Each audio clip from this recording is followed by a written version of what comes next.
Listen closely to the sound of absolute reality. It is the heavy, thudding sound of the final shovel of dark dirt hitting the wooden planks directly above your face. It is the sound of footsteps, the footsteps of your children, your spouse, your siblings, your parents, and your closest friends slowly fading away into the distance. They are crying, yes. They are mourning, yes. But they are turning their backs on you, walking back to the bright, warm, noisy world. And you are left behind.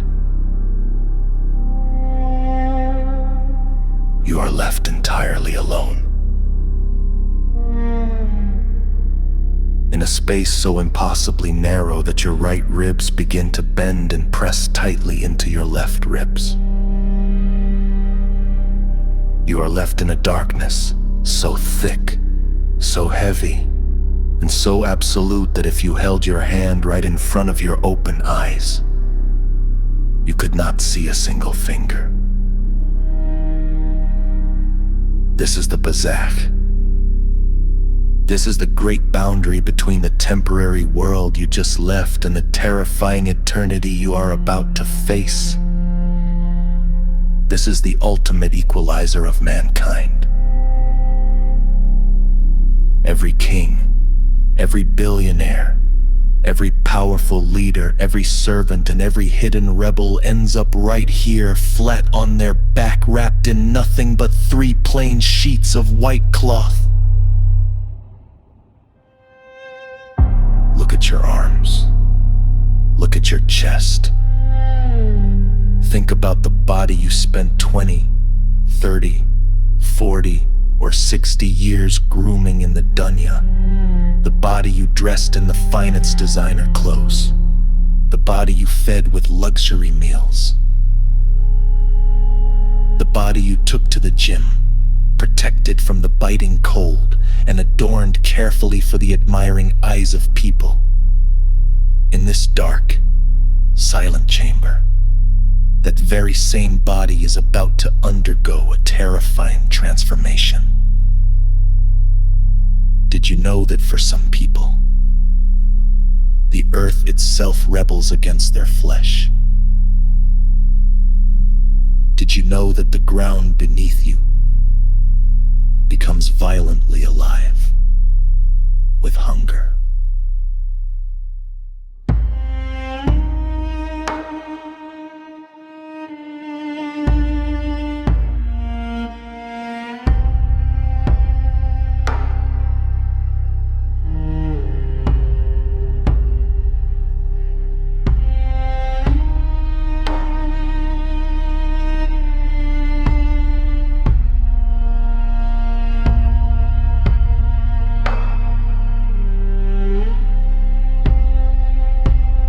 There is a profound spiritual law of gravity in this universe. The very things our physical bodies consume and enjoy in the open air of the dunya are exactly what determine what consumes us in the tight darkness of the grave. Every major sin we commit leaves a permanent chemical and spiritual stain upon our flesh. You might think you hid it from the world. You might think the locked bedroom door, the incognito tab, or the secret modern lifestyle kept you safe from consequences. But your flesh remembers. Your cells remember. And the creatures that dwell in the deep depths of the earth can smell that spiritual rebellion from miles away.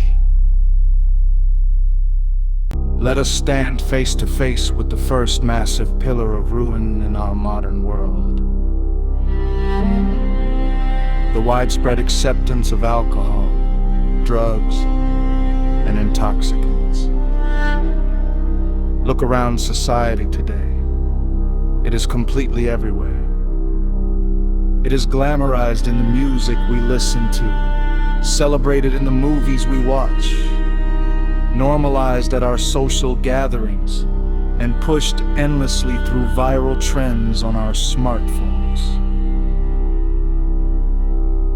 We live in a time where a person carrying a Muslim name will look at you with total indifference and say, "It's just a social drink.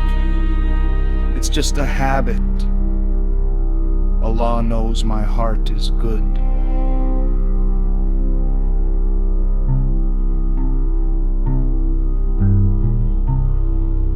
Tenteri, 13.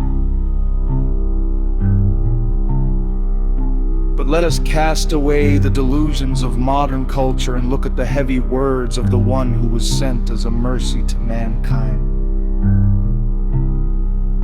The Prophet Muhammad swore he did not treat this matter lightly. He called alcohol khamr, the mother of all evils, the toxic root of every shameful, degraded act a human being can commit. Why? Because when you willingly pour that substance down your throat, or inhale that drug into your lungs, you are willingly surrendering the greatest honor and tool Allah gave you, your intellect, your APU. You are stepping out of the state of human consciousness and opening the gates wide for Shaitan to guide your hands, your tongue, and your feet to commit any other major sin without an ounce of remorse.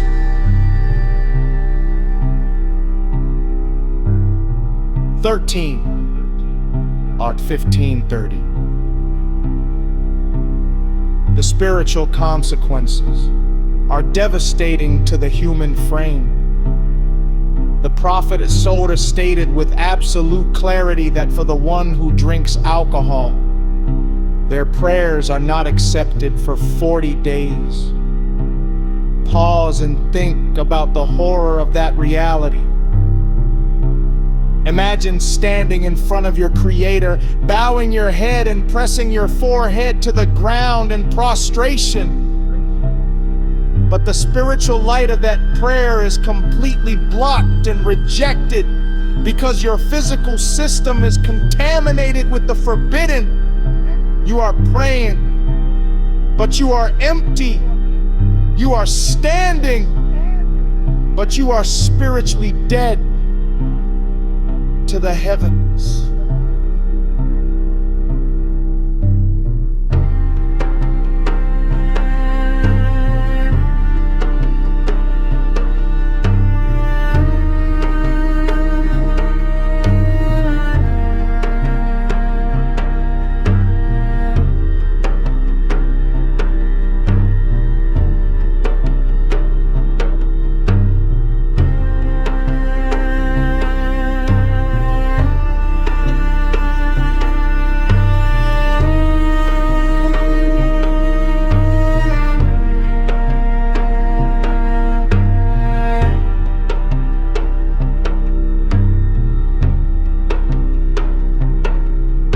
Person closes their eyes in death with that substance running through their veins, without ever turning back to Allah in sincere, tearful tawbah.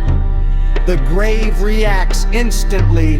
The veins that burned with forbidden joy and temporary numbness in the dunya will burn with the dry, suffocating heat in the dirt. The physical body carries the chemical imprint of its defiance. The creatures of the earth are drawn like predators to the specific odor of a body that preferred intoxication and mindless escape over the pure, clean remembrance of the Lord of the 28 up 3030. The third great pillar of destruction in our world today is the sin of zina, fornication, adultery, and sexual immorality. We live in a hypersexualized society where modesty is openly mocked as outdated, and exploitation is celebrated as freedom through the screens of our smartphones. Temptation is no longer a distance away. It is just one single, private click away. Casual hookups, secret dating apps, immodest pictures sent back and forth, and the normalization of pornography have become a casual lifestyle choice for millions of young men and women. 30. But Allah, the all-knowing, did not just say, "Do not commit zina" in the Holy Quran. He used far more protective and urgent language. He said, "And do not even go near zina, for it is an immorality and an evil way." He commanded us to stay entirely far away from the glances, the conversations, the secret meetings, and the environments that lead to it. Because he knows exactly how fragile the human heart is when exposed to the flames of desire. 30. The Prophet Israel described a terrifying vision given to him by the angels Jibril and Mikael regarding the ongoing punishment in the Barzakh for those who engaged in zina without ever repenting. He was taken to a structure that looked like an oven, narrow at the top and wide at the bottom. Inside this oven were naked men and women. Whenever a fierce flame rose up from beneath them, they screamed, shrieked, and cried out in absolute agony, rising up to the narrow top. And when the flame subsided, they fell back down into the depths of the heat.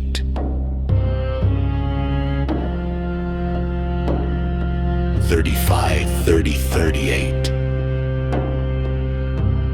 The temporary pleasure of a few minutes, a few hours, or a few hidden text messages turns into a long, terrifying nightmare in the narrow, crushing earth. The body that was used to fulfill forbidden desires, breaking the sacred boundaries of modesty in marriage, becomes completely vulnerable in the grave. The spiritual shield of Haya is gone. Without that shield, the bad animals, the scorpions, and the striking serpents of the grave are granted direct permission to torment the very flesh that traded the sacred laws of the Creator for a fleeting moment of lust.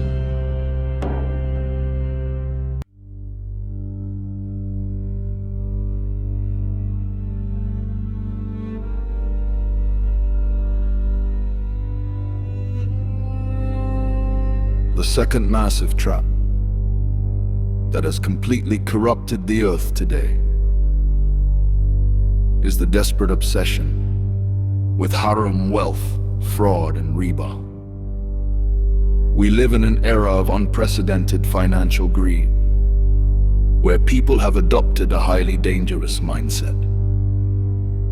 As long as my bank account is growing, as long as I can drive the luxury car, flex on social media, and afford the lifestyle of my dreams, it does not matter how the money gets there.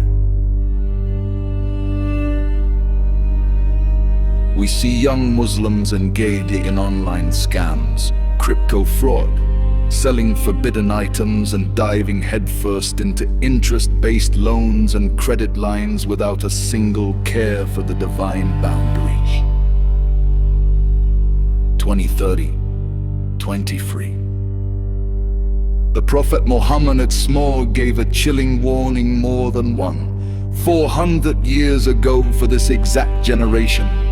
He said, "A time will come upon the people when a person will not care about how he gains his wealth, whether it is from halal or haram." And he laid down an absolute, unchangeable law of the unseen world.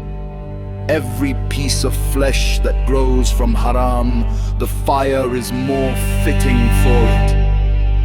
Think deeply about what you are doing when you participate in haram transactions.